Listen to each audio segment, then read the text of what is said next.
r/AntiWork. 3.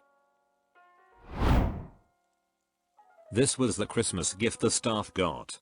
Retail Assistant Survival Kit 2021.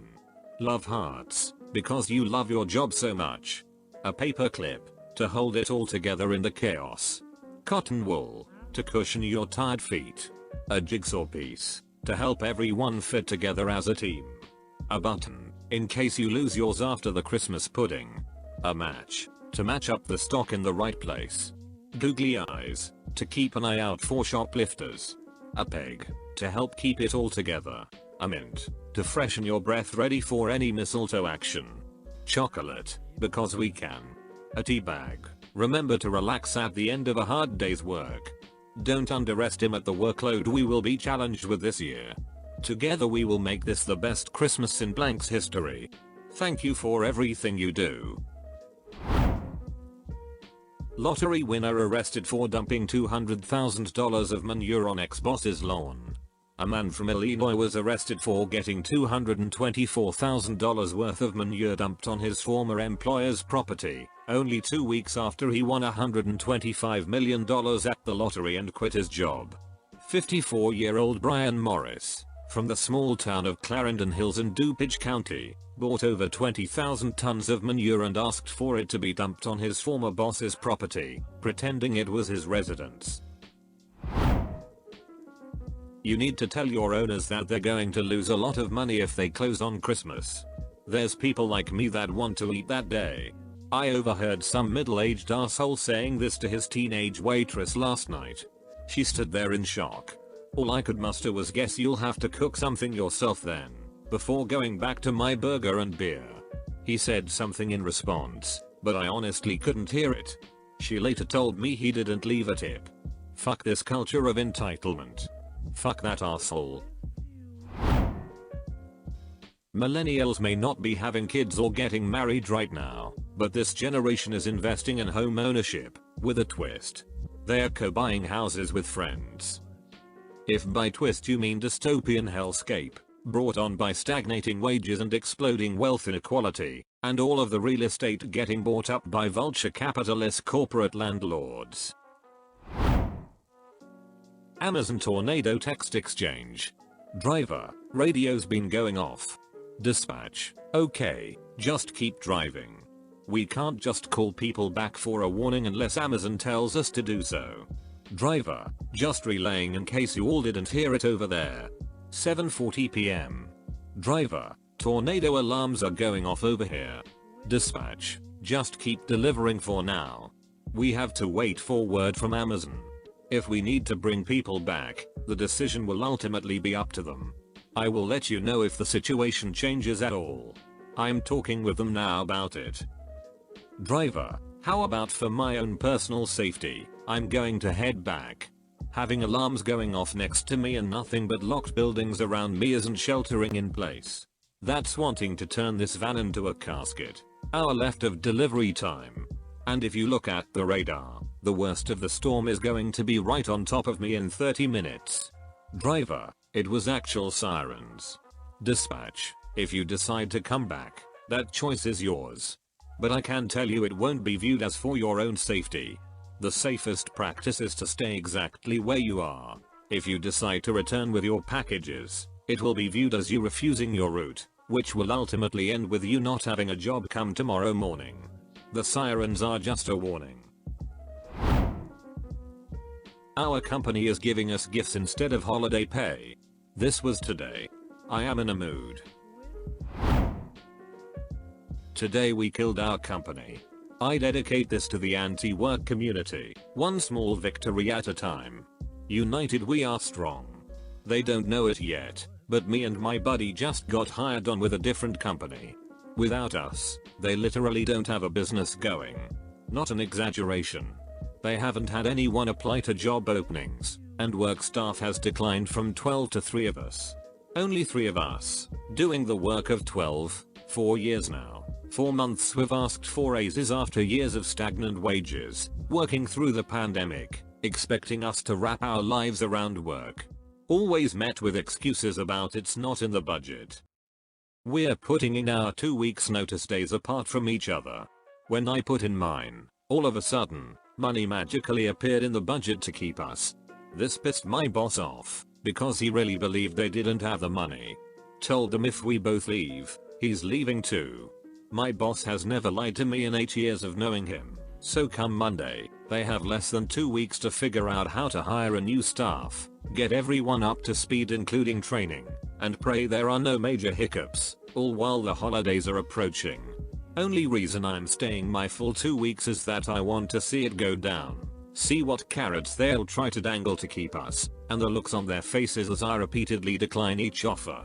All inspired from this community. Thank you for sharing your struggles, letting me know I'm not alone. Sometimes I forget that Elon Musk has always been a privileged rich kid, and Elon Musk's daddy owned an emerald mine, and Elon Musk walked around with jewels in his pockets, and Elon Musk didn't start Tesla, he just ousted the founders, and Elon Musk has never invented anything. Sometimes. Are we really supposed to pretend nothing is happening? So I've been thinking about things. COVID-19 became the most deadly pandemic in US history 3 months ago. Roughly 1 in 300 Americans have already died of COVID, with cases staggeringly high and likely increasing exponentially in January. Most hospitals are completely filled, turning away patients in the ER and letting people die in the hallways. Leadership is as ineffectual as ever, and now think it's a good time to turn up the heat on struggling Americans. As we enter the worst phase of the pandemic since 2020, roughly 1 in 500 Americans are homeless, based on the number of homeless we can document. The reality is much higher. Roughly 1 in 5 Americans are considered to have unemployed status, or no longer looking for work. The average studio apartment in the US runs $1,690 a month for rent, yet the median wage in the US is $2,800 a month before taxes. The average student loan debt is $30,000.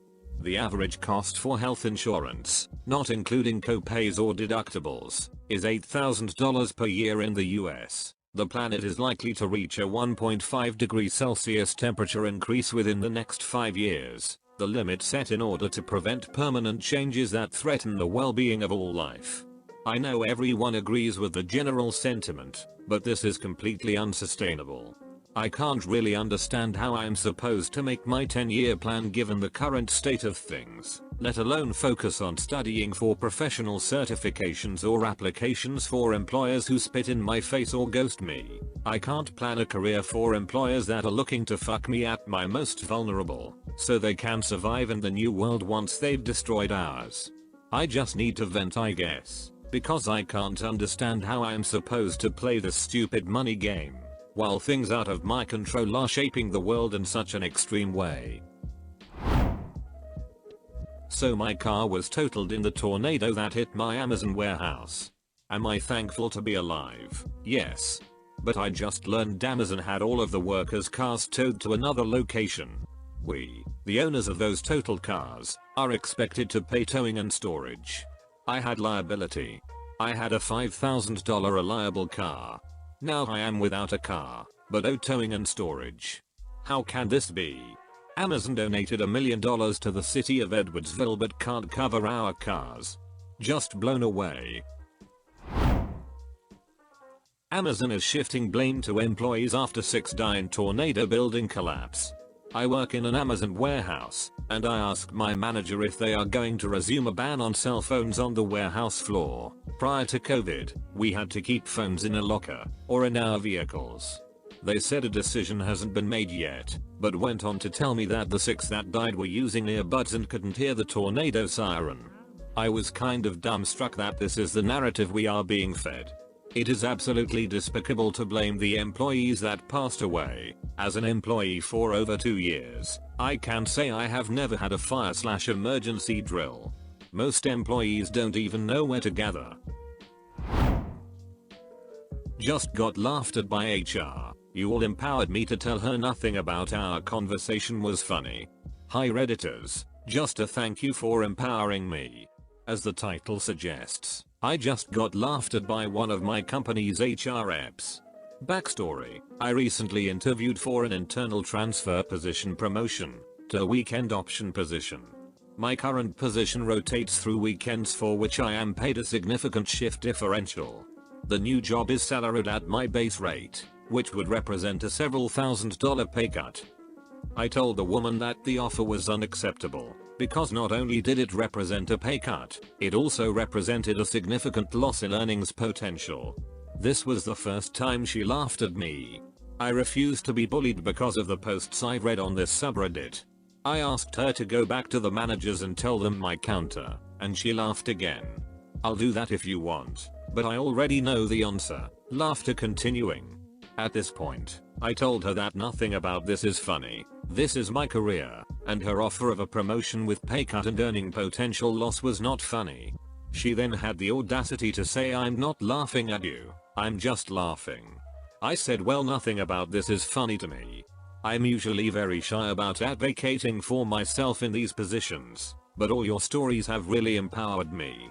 I felt like you were all standing there with me, not letting me get bullied. Thanks Reddit." From a frontline COVID nurse.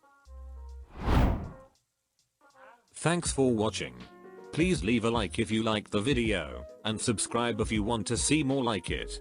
Comment below if you know any subreddits that you would like featured on the channel. See you in the next video, fellow roamer.